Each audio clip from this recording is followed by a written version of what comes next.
This podcast is produced by the Fireside Chat Club of Canada.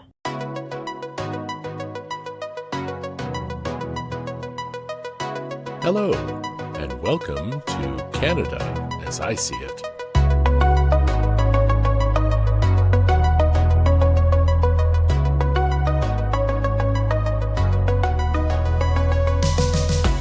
Hello, and welcome to the show.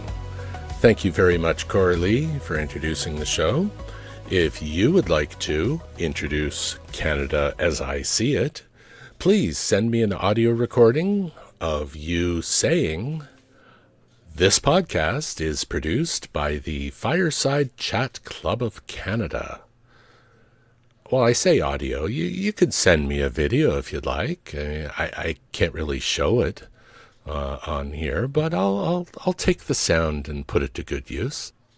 So today is April 21st, and we do have a birthday to celebrate today, but we also have another thing to celebrate. Today is show number 25. 25 episodes of Canada as I See It. Thank you so much for listening, and please tell everyone you know. You can download it from podbean.com or wherever you can find podcasts. The birthday we're celebrating today is of a woman named Elizabeth Alexandra Mary Windsor. That should probably be a clue. Today would have been the 98th birthday of Queen Elizabeth II. She was born on this date in 1926. Actually, the interesting thing was the 21st of April was her actual birthday, and she, I guess being the queen, it's good to be the queen, she got to celebrate two birthdays every year, partially because I guess people felt as though the weather in April in Great Britain is sometimes not very hospitable, and they wanted to celebrate it during a more temperate time, so they would get to do it again in June.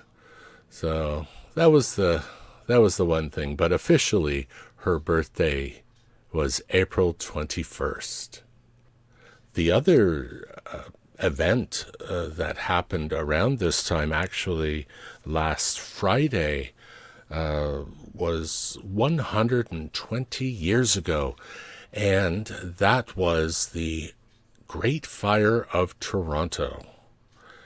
It wasn't a very nice, speaking of weather that's not very nice in April, the weather that night in 1904 was cold and blustery. It was a little below freezing, and there were snow flurries and strong winds. Winds were coming down from the north, about 50 kilometers an hour. And Toronto being Toronto of the time, it was awfully quiet downtown. Everything had pretty well been closed off at 6 o'clock that night, and probably a good thing, because just after 8 o'clock, a police constable noticed some flames coming from a building on Wellington Street, and he called in an alarm.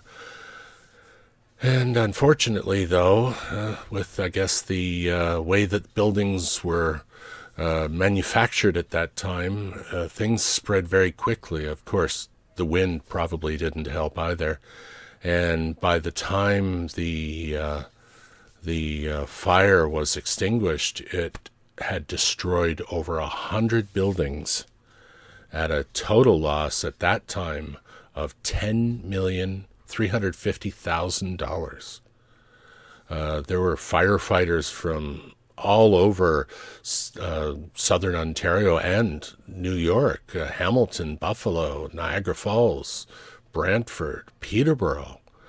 There were over 250 firefighters fighting, and they used up to about 11 million liters of water to put the fire out. The amazing thing about that night was that no lives were lost. That's incredible in itself, but the fact that this fire that destroyed 100 buildings only lasted 9 hours. 9 hours, and 100 buildings in Toronto's downtown core were destroyed. It literally gutted the core of the city. Now, this whole podcast has been based on what I've written about Canada, taken from a t-shirt that I had discovered back in 2020. And I was probably going to look at whatever I wrote on April 21st, but just in the way that it happened, I never actually wrote anything. All of the facts that I used, I wrote about from July of 2020 through to March of 2021. So I never actually had something on the 21st. Fortunately, though, the series that I wrote about before, I was doing a lot of writing at that time. The essay that I wrote on April 21st in 2020 was about Canada. Go figure. The one shirt, actually, well, I'm holding it up to the microphone right now. If you look very closely, you might be able to see it, or not. Let me describe it for you. I actually got this one particular shirt from the Timmins Gold Mine, and I got that as part of a trip. Just after my wife Caroline and I started dating 20 years ago, we discovered that we had a shared love of traveling. Well, to be truthful, I was just discovering it. We had already gone on a couple of short trips, but that year we decided we were going to go on our first big trip. And no, for those of you who know us, it was not to Walt Disney World. No, our first trip would be to Cochrane, Ontario, and that was to see the newly opened polar bear habitat. It's actually a center where they would take in bears, polar bears primarily, but others too, that had been perhaps orphaned or that were discovered or injured, and they rehabilitated them. So we were quite interested in that and decided to make the trip. Now, the thing about that is that Cochrane is on Highway 11. And at one point in history, although it's not quite the deal now, Highway 11 started at the lakeshore in Toronto, and the street in Toronto was known as Yonge Street. And there was sort of I think it's a legend, I guess that's what you could call it, where it was supposedly known as the longest street in the world. It started at the base, the lakeshore in Toronto, and went all the way north to Cochrane, where it made a big left turn and started moving west, all the way out to almost the Manitoba border, where it sort of met with a highway coming out of Baudette, Minnesota. You can still see it now if you check a map. Highway 11 meets that point, and although it may not have been known as Yonge Street all the way out there, it was Highway 11, and at that point, Highway 11 came all the way into Toronto. So we used this thought, and we started at about 7 o'clock that morning and drove all the way up to Cochrane, staying on Yonge Street, or Highway 11. And we did that to get up to the polar bear habitat. Part of this trip was not just to go to the facility there, but we also took the Polar Bear Express. That's a train that would go from Cochrane up to Moosonee, Ontario. And it was just south of the shores of James Bay. And then we took a outboard canoe from that point to the community of Moose Factory, Ontario. And that was about as far north as you could go at that point of Ontario. There are not many, I think the roads stopped a little bit south of there. So anywhere north of that point, you pretty well have to fly to. It was just an incredible trip. I think I was just starting to take digital pictures around that time too. So we do have all sorts of photographs, and it's a great memory. But anyway, that was a tangent, wasn't it, huh? The side trip that we took while we were up there was to Timmins, Ontario. And that is where the Timmins Gold Mine Tour was. And it actually shared a space, oddly enough, with the Shania Twain Museum. Shania Twain was the singer, was born in Timmins. And I guess they just wanted to make the most of the space. So half was Shania Twain Museum, and the other half was part of the entrance to a gold mine. And, we made the day of it. But the really interesting thing was we went down into the gold mine and looked around. It was something that had been there for like 100 years. And the neat thing was, too, after the end of the tour, we each got a canceled paycheck from one of the actual miners. And, well, I think if I recall, they probably enough to buy one combo meal at a fast food place. One, not one for each of us. And there you go. That's our trip to Cochrane and Timmins and the gold mine and Shania Twain's museum. And the really interesting thing about it was all of this was done without booking anything online. It was all the reservations, all of the arrangements, all of the preparation for tickets was all done by telephone.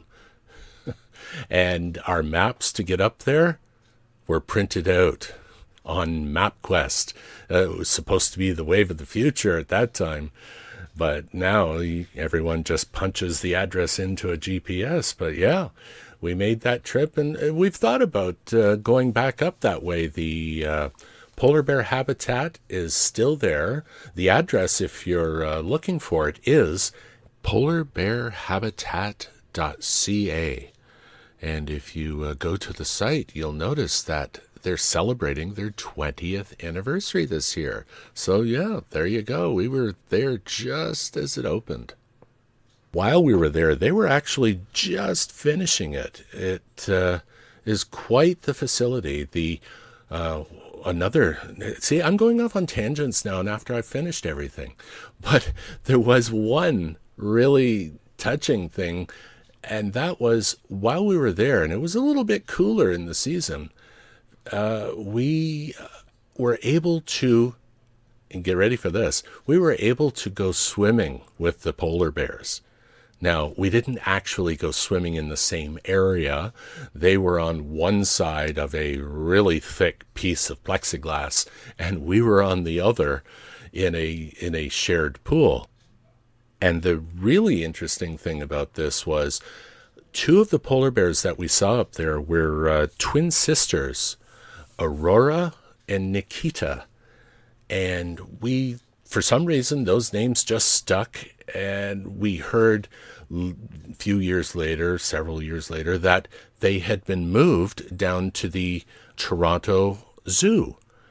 And one time, a few years ago, we were up there, and of course, we had to go see the polar bears. And I don't know if it was just the sound that did it, but Caroline called out, "Aurora," when we saw the bears, and we'd swear she looked up and She knew her name, I think, but I wondered, hey, I know those people. I saw them about 20 years ago. So now there. I think I'm done. If I keep going, if I go off on another tangent, we could be here for an hour or so. So I think I might just cut it there. Thank you so much for listening, everyone. Please do let everyone you know about the podcast. You can find it on podbean.com or at my own website, warpole.ca. That's WHORPOLE.ca. And for now, I think I might be changing it because I've been doing a little bit of work on the site. But for now, you can click on that Fireside Chat Club of Canada icon in the lower left, and that'll take you right to the latest episodes. Thanks again for listening, everyone. Have a great week, and we'll talk to you soon. And that's a part of Canada as I see it. It is written and produced by me, James Warpole, and brought to life by the Fireside Chat Club of Canada. Our theme song is Night Owls by Braden Deal. If you have any questions or comments, please email me at asiseeit@warpole.ca. Join us every Sunday for another episode of Canada as I See It.